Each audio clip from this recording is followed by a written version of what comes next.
नमस्कार, मी प्रभाकर लोंढे, खडतर प्रवास वर्तमानपत्राचा तथा खडतर प्रवास यूट्यूब चॅनलचा मुख्य संपादक. आज आपण मुरुड या गावात आलेलो आहोत. मुरुड हे गाव लातूर जिल्ह्यामध्ये आहे आणि एक तालुका दर्जाचं गाव आहे. अजून तालुका झालेला नाही, पण तालुका व्हावा अशी मागणी काही दिवसापूर्वी होती.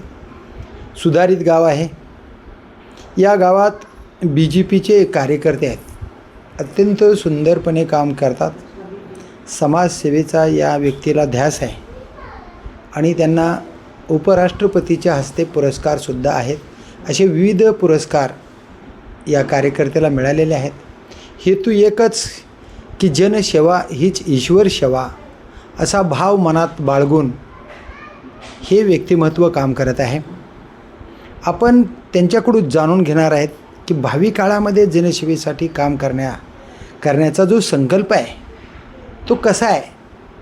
कारण पूर्ण महाराष्ट्रामध्ये, देशामध्ये जातीवाद, धर्मवाद, अर्थकारण या सगळ्या गोष्टी आपल्याला पाहायला मिळतात. पण यांच्या मनामध्ये काय आहे नेमकं ते आपण जाणून घेणार आहेत.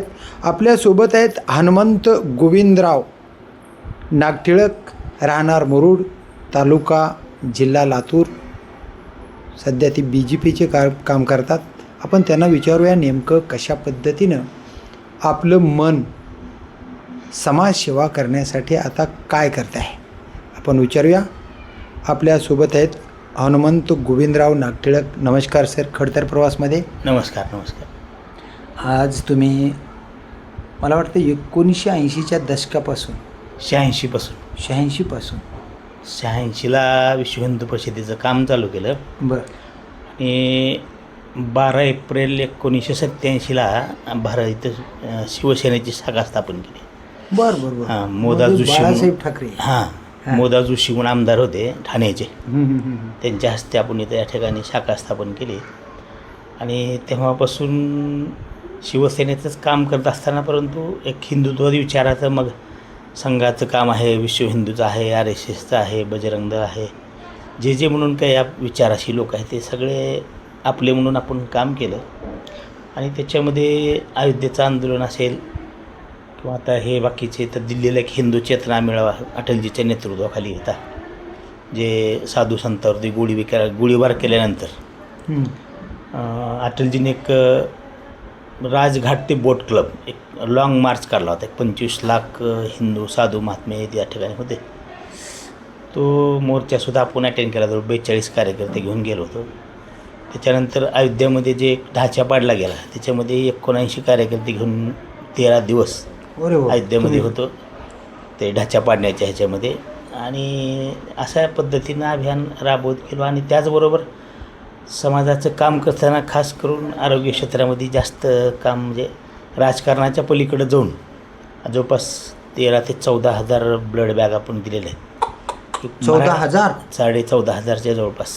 मराठवाड्याच्या ग्रामीण भागातलं सगळ्यात रेकॉर्ड ब्रेक आपण रक्तदान आपण घेऊन बापरे. विविध रक्तपिढ्या आहेत. नागटिळक साहेब, आता मला सांगा, तुम्ही विश्व हिंदू परिषदेच्या माध्यमातून, BJPच्या माध्यमातून जे काम केलं, शिवसेनेच्या माध्यमातून, आता तो जो प्रेमळ स्वभाव होता आणि डॅशिंगसुद्धा स्वभाव होता, एकमेकाच्या मदतीला पडण्याची ताकद होती, हो, ती बाळासाहेब ठाकरेंचा आशीर्वाद होता. आज काय परिस्थिती चालली, ह्या परिस्थितीबद्दल काय सांगाल? ती निष्ठा कुठे आहे? आणि आज तुमच्यासारख्या पोरांची आज तुम्ही वृद्धपकाळाकडे निर्माण झाला, म्हणजे पूर्ण तारुण्य गेलं बाळासाहेबांच्या विचारामध्ये, पण आज तो विचार दिसत नाही. काय वाटते म्हणाला? नाही, ते साहेबांचं खरं तर 2012मध्ये साहेब आजारी पडले आणि मी थोडंसं काम थांबवलं होतं. मला काही थोडंसं मान्य उद्धव साहेबांचं काही थोडंसं पटत नव्हतं. काही गोष्टी तिथले जे काही समजा सेनाभावांचे काही लोक आहेत ते भेटू देत नव्हते वगैरे अशा पद्धतीचं. आणि त्याच्यानंतर मी गप्प बसलो होतो आणि दुर्दैवानं साहेब आजारी पडले आणि साहेब गेले. मग साहेब गेल्यानंतर आता म्हटलं तिथं काही संघटनेत राम राहिलं ना. बरोबर. म्हणजे देव निघून गेला आता, देवाचं स्थान जे आहे ते निघून गेलं. आणि मग बाळासाहेब गेल्यामुळं परत मग आता दुसरा विचारधारा म्हणजे आपली हिंदुत्ववादी विचारधारामध्ये भारतीय जनता पार्टी आहे. आणि मग आदरणीय रमेश अप्पा कराड आमचे नेते आता त्यांनी BJPमध्ये बाळासाहेब ठाकरेंचे जे विचार तुमच्या हृदयाला शिवणारे आहेत हां ते विचार BJPमध्ये तुम्हाला करमत आहे का? आता कसं आहे वैचारिक बैठक म्हणल्यानंतर ते आता करमत आहे, कारण ते कसं विचार होतं, वेगळे हे विचार वेगळे. हां तरी पण मी विश्व हिंदू परिषदेचं काम करत राहतो सगळं. म्हणजे जे जे म्हणून काही देवदेश धर्म मानणारे ज्या काही संस्था आहेत हा. ते सगळं आपल्या म्हणून आपण ते काम करतो बरं. की हे वैशिष्ट्य ह्याच विचारात आपण चिटकून बसलं नाही. हिंदुत्ववादी विचार म्हणजे आपण हिंदुत्ववादी कट्टर म्हणलं की ते कुठल्या तरी धर्माच्या विरोधात कुठल्या तरी समाजाच्या विरोधात असं आपण म्हणतो. असं काही नसतं त्याच्यामध्ये. बरोबर. आपला धर्म आपल्याला प्रिय आहे याचा अर्थ काही दुसऱ्याचा धर्म फार आपण त्याच्याबद्दल काही वाईट बोलणं होय, किंवा होय. त्याच्याबद्दल किंवा नाही. आता पण जवळपास मला काय म्हणायचं, आपल्या धर्माची श्रद्धा आपल्याकडे आहे निश्चित निश्चित 100%. आणि पण या धर्माच्या या संघटनेमध्ये या पक्षामध्ये ज्यांनी निष्ठेने काम केलं, या देशामध्ये रथयात्रा काढली रामाची, ते लालकृष्ण अडवणी आता दिसत नाहीत. त्यांची गळचेपी झाली. अशा कित्येक कार्यकर्त्याची BJPमध्ये निष्ठावंताची गळचिपी झाली असं वाटत नाही का तुम्हाला? नाही कसं आहे आता हे एक संघातून आलेली एक पिढी आहे. बरं. हे काही पिढ्या कुठल्या जे आपल्याच म्हणजे काय म्हणायचं त्याला की पिढ्यानपिढ्या आम्हीच राहावं अशी काय त्या ठिकाणी नाही. म्हणजे बदल अपेक्षित आहे. हां आणि कसं आहे की आता जे जे काही समजा आता जोशी साहेब होते, अडवाणी जे होते, लालाजी टंडन होते, ह्या लोकांनी स्वतःहून बाजूला सरकलेले आहेत. बरं. आणि आज या केंद्रीय मंत्रिमंडळातली जी काही मोदीजी असतील किंवा आणखी काही गडकरी असतील, आणखीनही कुठल्या वाढदिवस आहे, काही कुठला मोठा सण आहे राष्ट्रीय सण, तर त्याचं अडवाणीजीचं दर्शन घेऊन येतात. मुरली मनोहर जोशी जे असतील. पंतप्रधान पदाचे दावेदार अडवाणी साहेब होते. हो होते ना. मग त्यांना बाजूला सरले असं नाही वाटत? सारायचं काही कारण नव्हते ना. आता कसं असतं, पक्षामध्ये कसं आहे की आता एक गोव्याला जी म्हणजे हे झालं त्यांचं परिषद झाली, त्या परिषदेमध्ये आदरणीय राजनाथ सिंगजीने यांचं नाव पुकारलं. तर हे सगळं अडवाणीजींना विचारूनच केलं होतं. हे आता कदाचित वरच्याला बरं आता जाऊ दे, ते मोठ्या आपण लय त्या मोठ्या गोष्टी मोठ्या करतो. नेत्यांच्या विरोधात तुम्ही बोलू शकणार नाही. नाही. बात वेगळी. नाही, आता वस्तुस्थिती- आपली परिस्थिती जी आहे, आपल्या धाराशिव जिल्ह्याची म्हणा, आपल्या लातूर जिल्ह्याची म्हणा, बीड जिल्ह्याची म्हणा, सोलापूर जिल्हा, हे जे सगळे जिल्हे आहेत ते बाळासाहेब ठाकरेंची मूळ जिल्हे आहेत. आणि आता BJPकडे होते, हां. मूळ जिल्हे होतेच की. हां होते. आता BJPचे वर्चस्व जास्त झाले आहे, कारण BJP आणि शिवसेना एकत्रच होते, एकाच कुटुंबातले 2 लेकरं आहेत ते. पण आता थोडं वेगळं झालं. आता बारका भाऊ मोठा झाला, मोठा भाऊ बारका झाला. पण देशामध्ये राज्यामध्ये आता BJPची सत्ता आहे. तुमच्यासारख्या मूळ कार्यकर्त्याला न्याय मिळतोय का? तर न्याय मिळतो काय म्हणलं तर लातूर जिल्ह्यामध्ये भरपूर मोठ्या प्रमाणात लोकांची भरती झालेली आहे. होय. आणि अतिशय चांगले कार्यकर्ते आज शिवराज पाटील स्वर्गीय शिवराजी पाटील साहेबांच्या सुनबाई आलेले आहेत. बसवराज पाटलासारखा अतिशय म्हणजे अनुभवी माणूस या ठिकाणी आलेले आहेत. तर थोडं मागं पुढं होत असतं, कुणाला अन्याय होते असं काही म्हणजे. बरं मला सांगा, उद्धव बाळासाहेब ठाकरे यांच्यापासून बाजूला पडून धाराशिवचे खासदारसुद्धा शिंदे सेनेमध्ये गेले. तुमच्यासारख्या कार्यकर्त्याची सुद्धा BJPमध्ये बरीचशी गळचिपी होत आहे. अशा लोकांचं मन आता शिंदे साहेबाकडे म्हणजे सहजासहजी भेटायले शिंदे साहेब. आणि जे निधी जनतेसाठी मिळवायचा आहे त्याला विलंब लागणार. पटकन तुमच्या गावासाठी निधी घ्या, तुमच्या गावाचा विकास करा, असं एक प्रकार चालला आहे. तुमचं मन काय सांगायला आहे? नाही, हे निधी हा विषय फार नंतरचा आहे. हां. आज तुम्ही आदरणीय ओमराजे काय म्हणले किंवा आम्ही 3-3.5 लाख मतांनी निवडून आलो, स्वामी सर निवडून आले, सोपलसाहेब निवडून आले, कैलास पाटील निवडून आले. त्याच ठिकाणी माझा अतिशय सामान्यातला सामान्य समाजासाठी दिवसारात्र झटणारा एकही कार्यकर्ता जिल्हा परिषद पंचायत समितीला निवडून आला नाही. हो. याचं कारण काय आहे तर सृष्टीकडनं दुर्लक्ष होणं, संपर्क न करणं. निधी अडवणे असं स्पष्ट नाही, सांगितलं नाही, त्यांनी. निधी हा नंतरचा विषय. वस्तुस्थितीत दुखणं काय आहे त्यांचं की आज ज्या पद्धतीनं सुषमाताई आंधळे आहेत, संजय राऊतसारखा एक ज्येष्ठ पत्रकार माणूस आहे, ज्या पद्धतीनं ते बोलतात म्हणजे अपमान. आणि म्हणजे विचित्र आणि लोकांना तो पटत नाही आणि हे काही थांबायला तयार नाही गोष्ट. आणि मूळ कारण ते आहे की जी की चांगली माणसं आहेत. मला एक खटकते मुद्दा बरं का, ज्या उद्धव बाळासाहेब ठाकरेंच्या तिकिटावर निवडून येतो आणि त्यावेळेस तुम्हाला माहीत असते की बाबा ही सत्ता जरी नाही आली तरी मी उद्धव बाळासाहेब ठाकरेंना सोडणार नाही, जर सोडलो तर मी 10 बापाचा 11 बापाचा मी गद्दार होईन, हरामखोर होईन, मी बॅग चोरणारा नाही, 50 खोके, एकदम ओके, या सगळ्या वल्गना ह्यांनीच करायच्या आणि मग यांनीच तिकडं जायचं. कितीपत योग्य वाटते साहेब तुम्हाला? नाही, आता काय होते, परिस्थितीच अशा पद्धतीने निर्माण झालेली आहे की त्यांना भविष्यातलं राजकीय त्यांचं करिअर जी काय आहे ती धोक्यात वाटायला म्हणून ते सरकलेले आहेत बाजूला. कसं असते तर राजकारणामध्ये फार शब्दाला म्हणजे किंमत उद्धव साहेबाकडे करिअर धोक्याचं वाटायला आणि इकडे चांगलं वाटायला. 100% आता दिसतंच की मग तुम्हाला सुद्धा वाटत असेल मग? निश्चितपणे वाटतंय? निश्चित. मी 2012लाच निर्णय घेतला ना. कोणकडे जायचं? उद्धव साहेबापासून बाजूला झालो ना मग 2012. आता भाजपमधून बाजूला जाऊन शिंदे साहेबाकडे जाण्याची भावना आहे का? हां, शिंदे साहेबाकडे जाणार आहे. जाणार आहे? 100%. क्लिअर? 100%. अरे बाप, 100% जाणार. का बरं जाणार आहेत? ग्राउंड लेवलच्या ग्रास लेवलला तो माणूस ओळखणार आहे होय. आणि मला जी काही मॅच करते ते आदरणीय श्रीकांत शिंदे साहेब जे आहेत त्यांचं ते फाउंडेशन वगैरे आहे, ओके. आरोग्य क्षेत्रामध्ये मुख्यमंत्री सहायता निधी, हे जे काम आहे त्यांचं, ही मला वाटत नाही कुठल्या मिनिस्टरने किंवा मुख्यमंत्र्यांनी केलेलं. म्हणजे तुम्हाला बी गळचिपी व्हायली म्हणा की निश्चित म्हणजे जनसेवा आमच्या करण्यासाठी अंतर्गत आमच्या थोडंसं काही असू द्या, पण लोकांमध्ये, जनसेवा करण्यासाठी अडचणी यायल्यात क्लिअर कट. येतातच. आणि जे विचार आहेत ते शिंदे साहेबाचे तुम्हाला मान्य आहेत? म्हणजे मूळ शिवसैनिक आहे मी. हो हो. आता ती साहेब गेल्यामुळं आणि आदरणीय रमेश आप्पासारखा एक चांगला माणूस बरं, बाळासाहेब ठाकरेंचे विचार काय शिंदे साहेबांमध्ये आहेत का? निश्चित आहे. निश्चित आहे. 100%. कारण सर्वसामान्य माणसाला तात्काळ भेटणे, न्याय देणे अशी जी पद्धत आहे निश्चितपणे. त्याच्यामुळेच मला वाटते, मी सकाळी बातमी वाचली, काँग्रेसचे 8 खासदार आणि नावाजलेले नेते शिंदे सेनेमध्ये गेले मागच्या 2 वर्षापासून आतापर्यंत. हो. मग हे का बदल व्हायला काय वाटतं तुम्हाला? नाही, आशा आहे लोकांना. आता काय झाले की आपले अतिशय महाराष्ट्रातले लाडके अजितदादा गेले आपल्यातून अचानकपणे. आता तसा एक नेता जे की ग्राउंड लेवलवर कार्यकर्त्याची नाळ ओळखणार आज फक्त शिंदे साहेबाच्या रूपाने दिसतात. अरे बापरे, काय आव्हान करणार बरं तुम्ही लातूरकरांना आणि तुम्ही काय सूचना करणार स्वतःला? आव्हान वगैरे काही नाही.